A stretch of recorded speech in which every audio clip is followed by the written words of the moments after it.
જ્યારે તમને એવી ભાવના થઈ જાય કે ખોડિયારમાંનું નામ લઉં, બ્રહ્માણીનું લઉં, આદ્યશક્તિ અંબેનું લઉં કે વિષ્ણુ કે કોઈ પણ ભગવાનનું નામ લઉં, એ અંતે તો એક જ છે, અલગ નથી.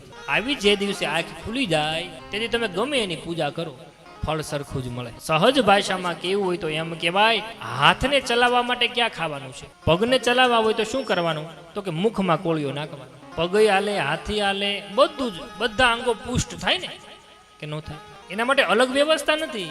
એમ તમે આદિ નારાયણ ભગવાન પરબ્રહ્મ પરમાત્મા જે સત્ય સ્વરૂપે છે, જેનું કોઈ નામ નથી, જેનું નામ છે ઓમ, એનું આરાધન કરો ને એટલે જેમ વૃક્ષના મૂળિયામાં પાણી પાવ અને બધી ડાળીઓમાં ફળ આવે, આખું વૃક્ષ મોટું થાય, એમ મારા વાલા એ માત્ર દ્રષ્ટિ એક થવાથી જીવનમાં પરમ શાંતિ મળે.